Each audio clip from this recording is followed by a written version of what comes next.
Jeg har fået lov til at være sidste mand, så hvis ikke Per og Philip har kogt jeres hjerne ud endnu, så vil jeg gerne have jeres fokus bare en lille smule. Jeg vil komme med lidt inspiration. Det er ikke på samme måde som de to andre talks. Det er ikke så meget teknisk teori. Ikke noget, som I skal tage ud og tune med.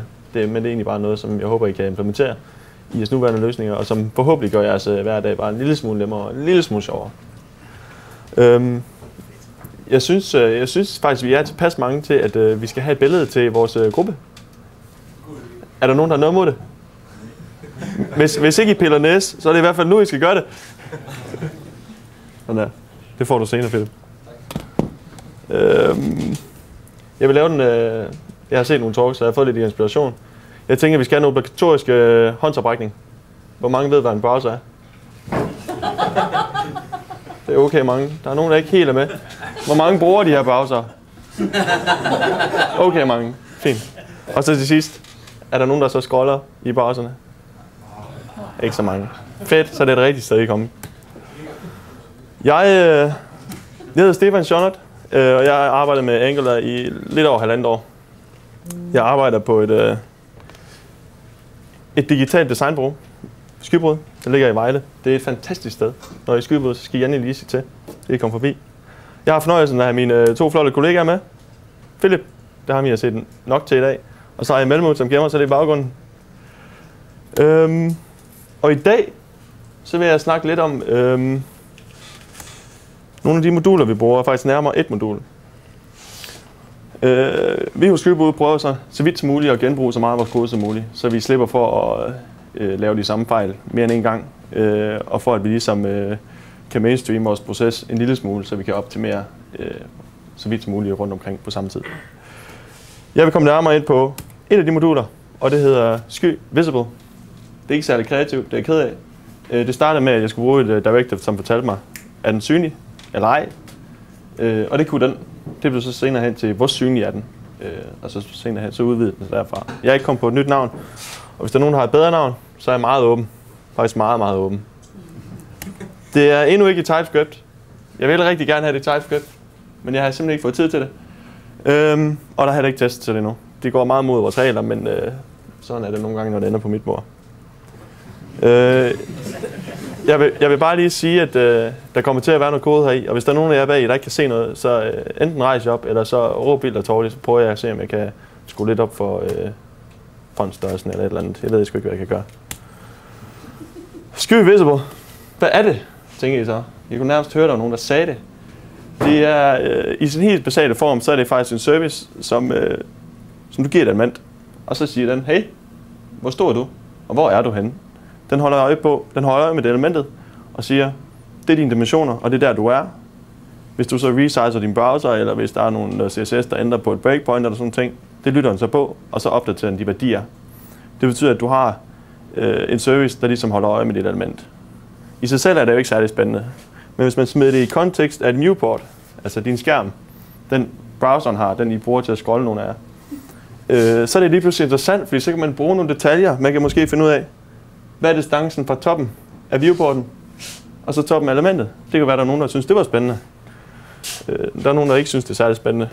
Men jeg håber, at de fleste herinde synes, at sådan er det spændende. Og det bruger Sky Visible så en view-funktion til. Og det vil jeg komme ind senere. Jeg laver en lille cliffhanger. Det er okay. Fordelene ved det. Det er jo ikke fordi, at det er svært nu om dagen at lave noget parallax eller noget, som lytter på viewport op og ned og sådan ting. Men lad os sige, at du har 4 elementer på tværs af dit projekt, eller bare på et view for eksempel, som skal måle på de her ting. Der er noget parallax, du har et stik i menu, og du har, når du rammer bunden, vil du gerne have, at der kommer en fancy tilmelder vores nyhedsbrev, eller sådan nogle ting. Så er det lige pludselig mange ting, der skal holde styr på, hvor de er henne af.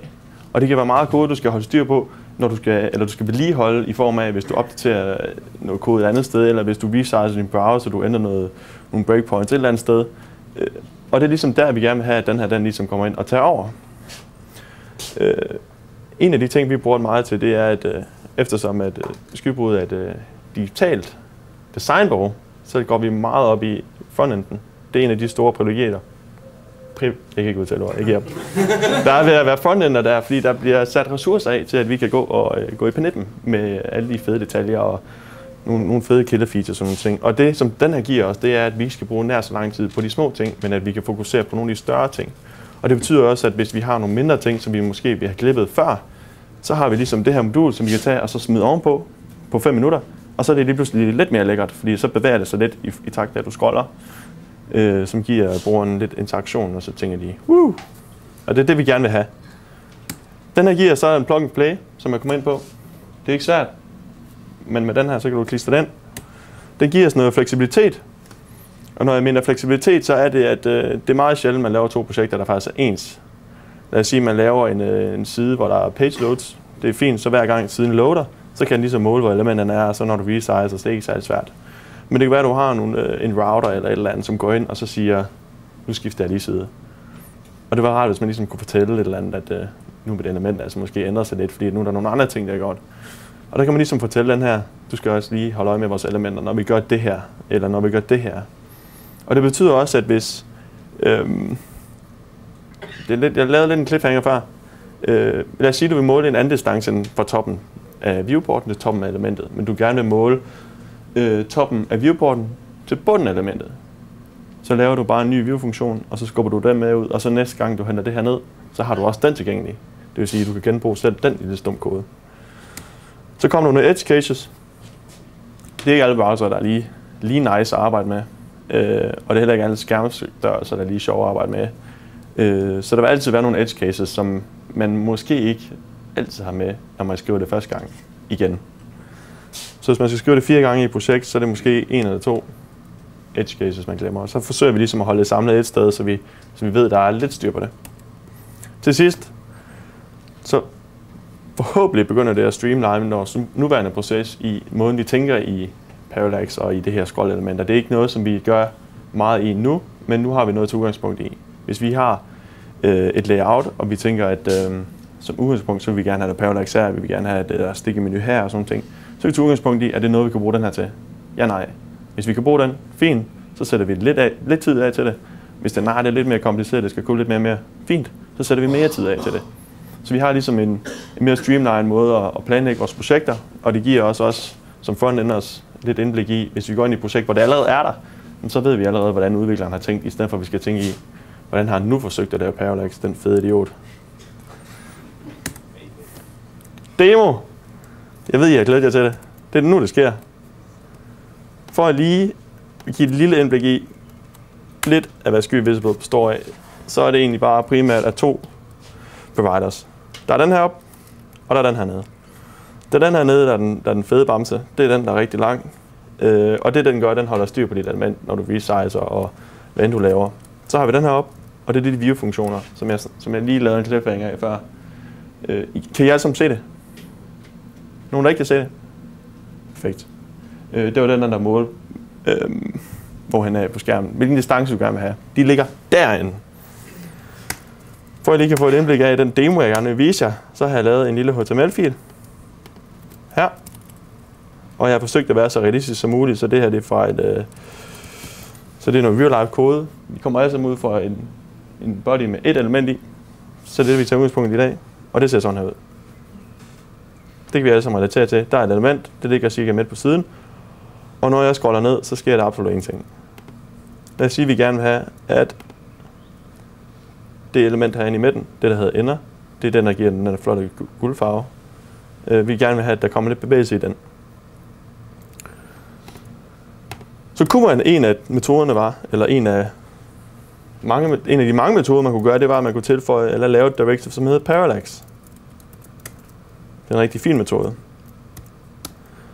Hvis vi så går ind og finde directive, nu skal jeg lige hurtigt lave det. Er skriften stor nok? Nu får jeg lige at se, hvordan vores directive ser ud. Der. Laver et directive til vores demo, som hedder Parallax, som er der, vi lige lavede derude. Og så det var bare for at se, om jeg var. Nu spotter det først. Philip, jeg vidste det. Hvis du så inkluderer vores service Sky Visible, bum, i vores directive, og vi laver en obligatorisk return, hvor vi laver et link til link. Og vi så til sidst laver vores link.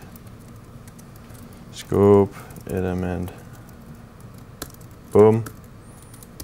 Så hvis jeg konsol-logger elementer ud her, så mange af I har så regnet ud, at det vil være... Nu skal vi lige gøre sådan, vi kan se det. Yes. Der. Det er det element, der. Nu har vi altså en kobling mellem vores HTML og vores kode her. Det vil sige, at vi kan gå ind og så bruge en funktion som skyVisible exposure, som hedder bind. Og det er egentlig den primære funktion, man bruger, når man skal bruge skyVisible. Der er bind, og så er der unbind, og I kan næsten regne ud, hvad de gør. Hvis jeg gerne vil binde det ene element, vi har her, jeg vil altså gerne holde øje med, hvorhen på skærmen er det her element. Så kan jeg parse en callback, som er den funktion, der bliver kørt hver eneste gang, du scroller. Den callback, den får så værdien med, som hedder, i det her tilfælde, kalder jeg det bare lige values, det er lidt tilfældigt, hvad man lige har lyst til. Og hvis jeg smider den ud i vores console log, det skal ikke skrive igen. Bum. Så får vi de værdier. Så får vi en progress, som er 0 til 1. Det vil sige 0 er 0%, og 1 er 100%. Og så får vi en distance i pixels. Så når jeg scroller her, så kan I se den gradvist, så jeg kan se hernede, hvis det gjorde for hurtigt. Den gradvist falder. Så nu er vi nede på 0. Og nu er vi lidt over 100. For at I ligesom kan se visuelt, hvad der foregår. Så vil jeg se element. Det skal I ikke tage det her, det er bare...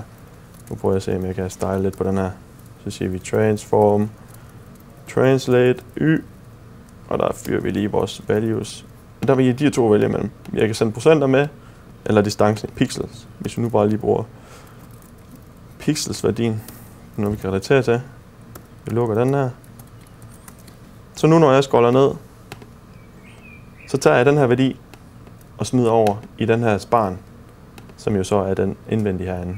Ikke elementet der, men den indvendige. Hvis jeg så reloader, så giver det så værdien af en lille smule parallax.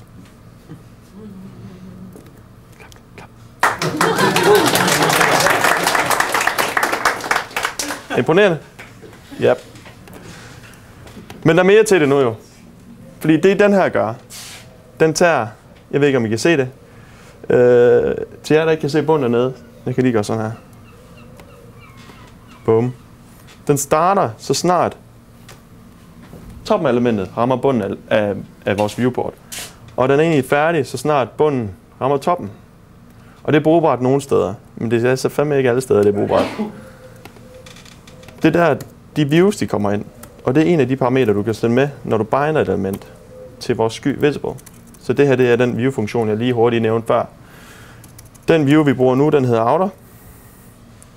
Så hvis jeg reloader nu, så sker der absolut ingenting. Altså jo, der sker selvfølgelig det meget imponerende her, men det har jeg set. Men man kan også bruge en anden, der hedder inner. Det er de to, der kommer med. Det må I leve med lidt endnu. Den gør det, at den starter. Skal vi lige gøre sådan, at alle kan være med. Nu bliver det lidt for lille, så mit CSS kunne følge med. Sådan at den starter, når bunden rammer bunden, og slutter, når toppen rammer toppen. Giver det mening? Giver det mening, hvad view er nu? Fedt! Det var en mission i sig selv jo. Det sidste, du kan sende med, det er nogle præferencer. Og når man starter med det her, så er det ikke fordi, det er det mest vigtige at forstå overhovedet. Men der er nogle værdier, som hvis din view-funktion, altså den funktion, der kalder den her, hvis den returner den samme værdi 2 gange i streg, så er der ingen grund til, at den har rundt og kalder alle de her callbacks. Fordi at der er jo ikke ændret, der er jo ikke sket noget, så der er ingen grund til, at den kalder den. Så en af de parametre, du kan sende med, jeg kommer lige hurtigt omkring nogle andre, det er, at du kan sige false. Og det betyder bare, at hvis det er den samme værdi, der kommer 2 gange, så gør man den tjeneste, og så kalder den her igen. Og de præferencer, du sender med der, de er kun relevante til den ene binding, du laver her. Det vil sige, hvis du laver andre bindings på samme element, så får de deres egen præferencer. Der er altså nogle defaults, der kommer ind og tager over. Så det skal I ikke tænke om. Det skal I ikke tænke over. Hvis vi nu prøver at lave 2 elementer, og vi prøver at se, om ikke vi kan få dem til at være lidt anderledes. Hvis jeg laver en variabel, der hedder view, som kommer fra vores attributter. Jeg mærker, at det blev stadig rigtigt første gang. Og jeg lige splitter den her op. Det er lidt for småt til, at man forstår, hvad der sker. Nu har jeg min HTML heroppe, og mit Parallax Directive heroppe. Hvis vi så laver 2 af dem her. Det var forkert. Nu laver 2 af dem der. Putter den der ud. Og vi til sidst siger, at det her det skal være en inner. Det vil sige, at den første det har en inner view, og den sidste har en outer view.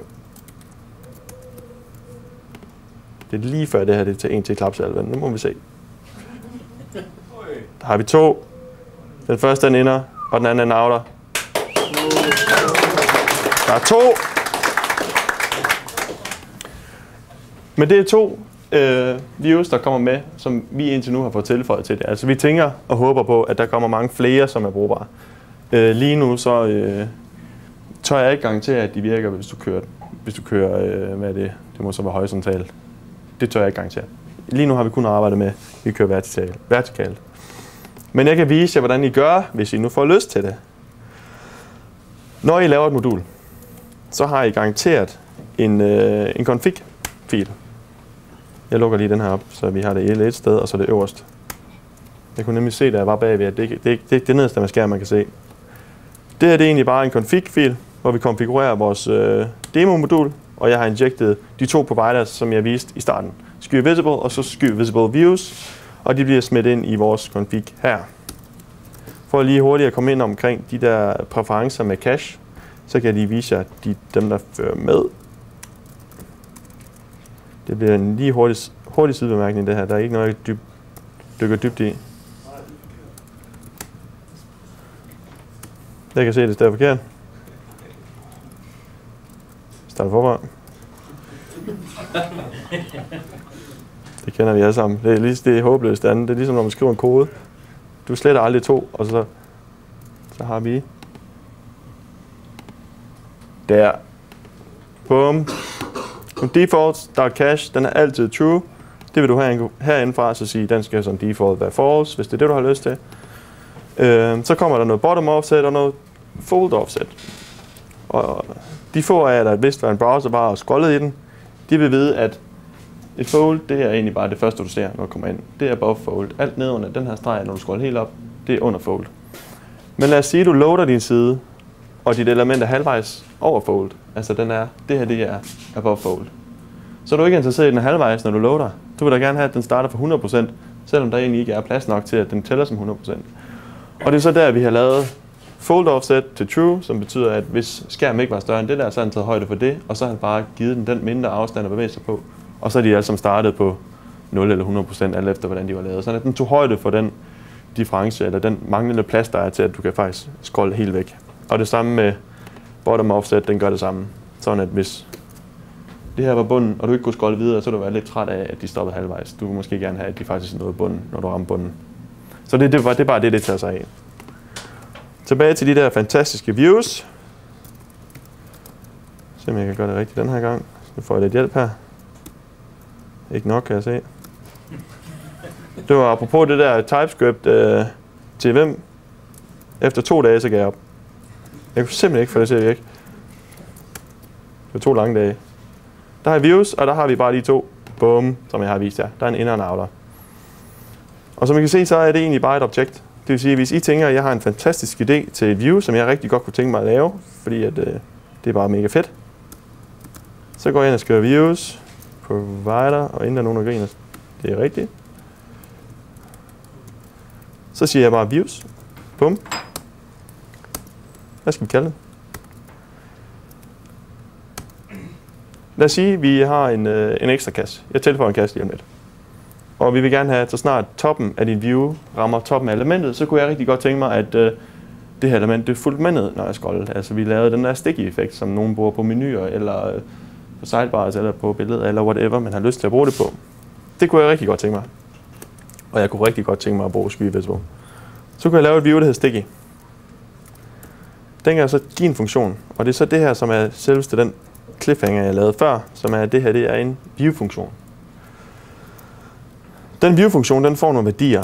Den får faktisk rimelig mange værdier. Jeg tror faktisk ikke, det kan stå alle sammen på skærmen her. men den får elementet i sig selv. Det er meget brugbart. Så får den så dimensionerne på elementet. Så får den den nuværende scrollposition. Så får den vindueshøjde. Dokumenthøjde. Hvis det er forkert, jeg ved godt. Og så til sidst, så får den de præferencer, som du sender med. Som du sender med til de forskellige views. Det får du med til sidst. Men det er ikke noget, vi skal bruge lige nu.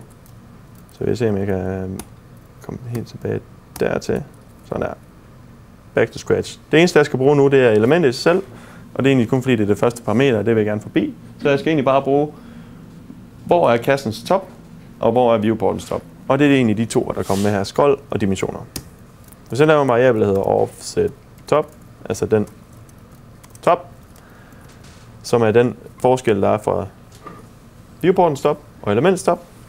Det vil sige scroll y, hvis den er større end elementets dimensions top, så ved vi, at den er forbi, og så er vi muligvis interesseret i at vide, hvad forskellen er. Minus dimensions top. Og ellers så bare 0. Det vil sige, hvis elementet er under viewportens top, så bare send 0 afsted. Og så vil så returner. Offset. I må sige til, hvis det går for hurtigt, eller hvis det bliver for kedeligt, så skal jeg nok prøve at pifte det lidt op. Hvis jeg så returner offset top, så kan jeg nu bruge den her værdi i de...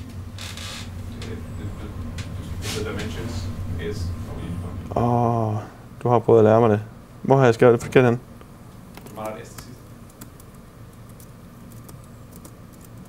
Sådan der. Body. Sådan. Nu har jeg altså lavet en view-funktion, som jeg kan bruge på samme måde, som jeg brugte min inner og min outer.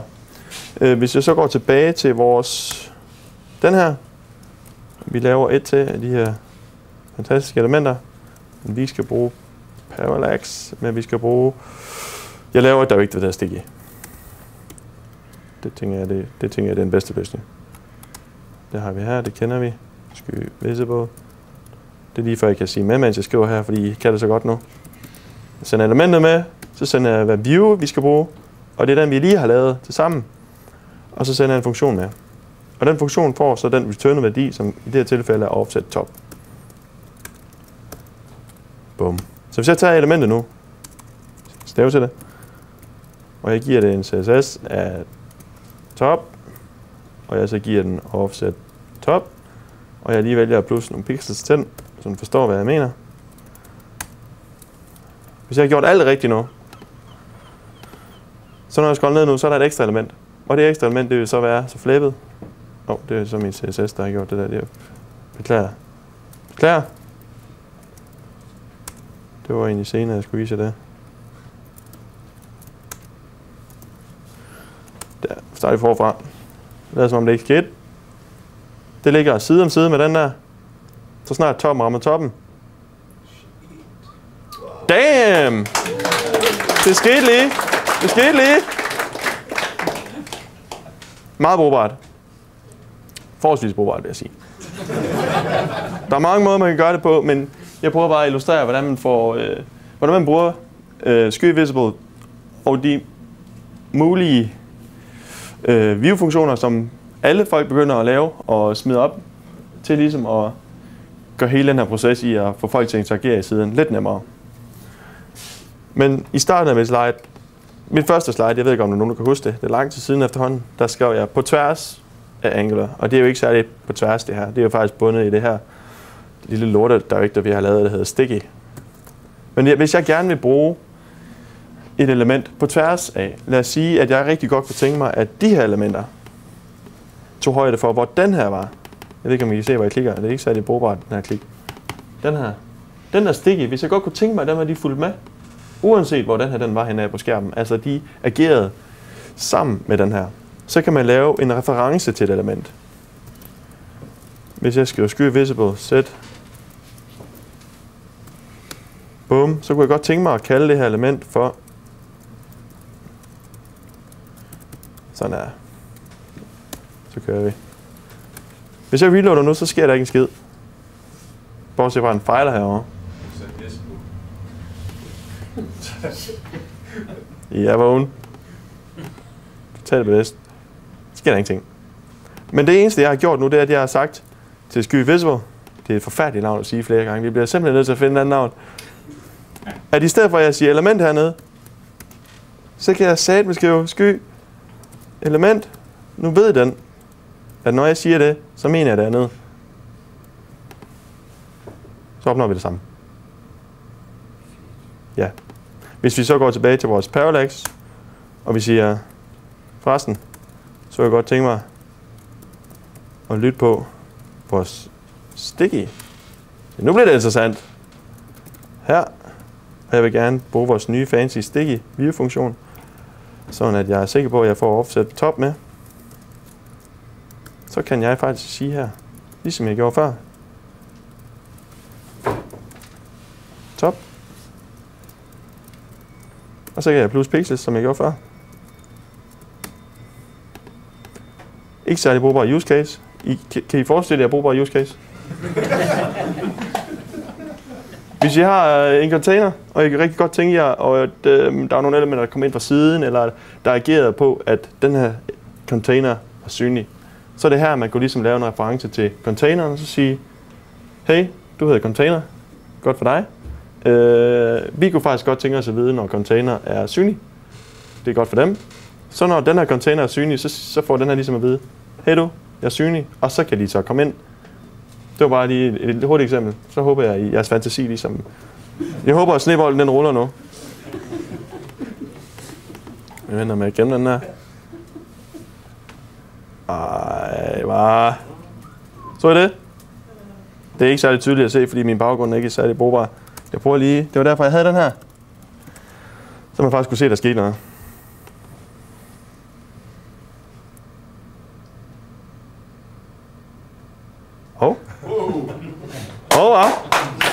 Lad I mærke til det? De her elementer nu, de er nu afhængige af den her position, fordi de refererer til den via dens referencenavn, som er sky element. Det vil sige, så snart den her laver noget, den her, så siger den, hey fuckers, go do this, og så gør de det.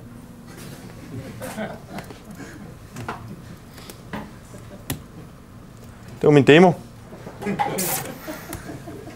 Nogle spørgsmål? Desto flere, desto bedre. Du har et spørgsmål? Ingen spørgsmål? Virkelig ingen spørgsmål? Og manipulere med CSS på den måde der, giver det ikke et helvede på toppen.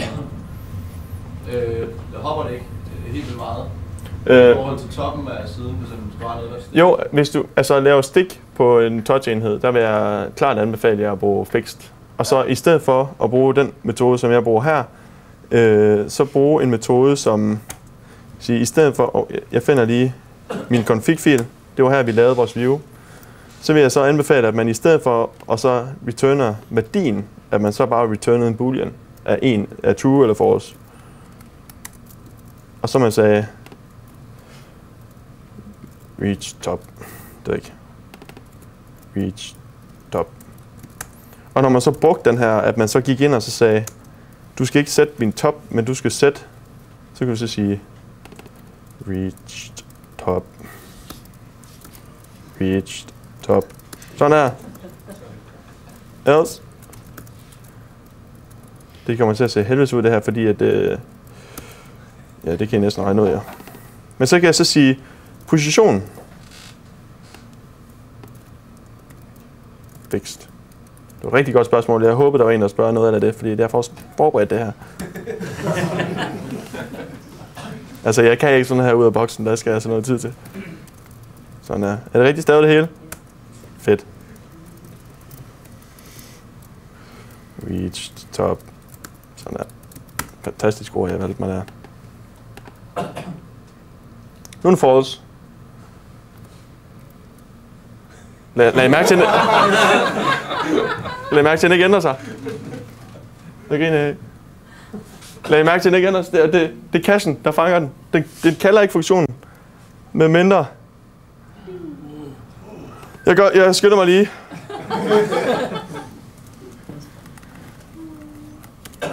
Satan, det er jo et trickspørgsmål, det der. Ingen chance for at forberede mig på sådan noget der. Kommer bare ud af det blå. Sådan der.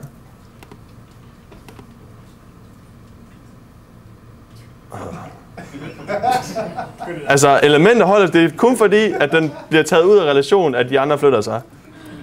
I skider ikke, nu gør jeg sådan her. I giver mig ikke noget valg, jo.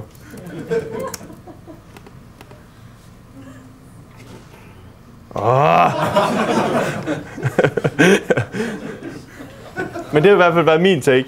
Altså, mit TSS, det understøtter ikke min case. Men i stedet for, når du er på mobil, så gør sådan. Så når du toggler fix, fordi det er langt bedre understøttet, end du skal til at opdatere dens derværende position. Så er der ikke flere spørgsmål nu. Hvilke events lytter den på? Nu nævner du selv mobil. Ja. Der er jo sådan at scroll. Er måske ikke nødvendigvis bedste events. Altså der skal man også lytte på noget til Tune, og måske noget til selv, og så videre. Også et rigtig, rigtig godt spørgsmål. Der er sådan indbygget. Ja. Lige nu... jeg ved ikke, hvorfor jeg gjorde den er så små, så lille. Lige nu, så er der egentlig... vi skal have fundet en bedre måde at gøre det på, fordi vi er meget enige med dig. Det, som jeg har gjort sådan, at det var klar til demoen, det var, eller til i dag, det var, at jeg lige hurtigt har lavet en run på vores module. Det vil sige, at jeg lavede modulet her, og så tilføjer et run event, hvor jeg inkluderer Sky Visible, og så binder jeg egentlig bare på on-scroll. Konceptet bliver, at fordi det skal være så fleksibelt som muligt, så skal I ligesom kunne konfigurere via View, Sky Visible provideren, så skal I kunne konfigurere, hvilke events den skal lytte på, og den skal opdatere på. Det er ligesom konceptet, fordi det er ikke alle steder, hvor man vil have, at den skal opdatere, når du scroller, for eksempel. Det er alt efter, hvad du bruger den til, og det er også irriterende at have, at den kører på scroll, hvis du ikke skal bruge den til scroll. Lige så vel som lige nu, så kører der en på resize, det vil sige, når den er resized, og den er færdig med sin debounce her, så recalculater den så alle elementers position og dimensioner, og så bagefter så tjekker den så alle views. Sådan er det. Det du er færdig med at resize, og debouncen er færdig, så bliver elementerne ligesom placeret og udregnet igen, og alle funktioner bliver kaldt igen. Men der er konceptet ligesom, at det her, det skal man selv kunne gå ind og så sige, jeg vil gerne have, at du opdaterer der, og jeg vil gerne have, at du opdaterer der, men at det her, det egentlig bare er standard, så du har noget af boksen, så du ikke skal tage stilling til det. Godt spørgsmål. Ja? Jeg tænker, at I valgte at lave en debounce på jeres resize. På det skal I godt scroll? Ja. Fordi jeg vil gerne have, at den opdaterer i takt med, at jeg scroller. Ja, der var nogle musekombinationer. Der kører flere end en gang. Ja. Der kører rigtig mange gange. Ja. Altså, man kunne alternativt gøre det, at man ligesom, så skulle man måske til at have polyfill, men at man sagde, på scroll, så kører min raf, og så en debounce efter scroll, så sluk min raf. Sådan at du har en request animation frame, som kører, sådan at funktionerne kun bliver kørt per animation frame. Det er sådan nogle optimeringer, men jeg tænker, det tager man løbende. Men ja, det er en meget bedre løsning, end at bare købe scroll. Flere vældig gode spørgsmål.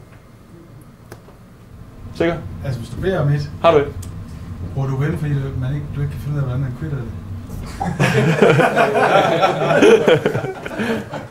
Ja. Ej, der skal være lidt. Ja, det gør jeg.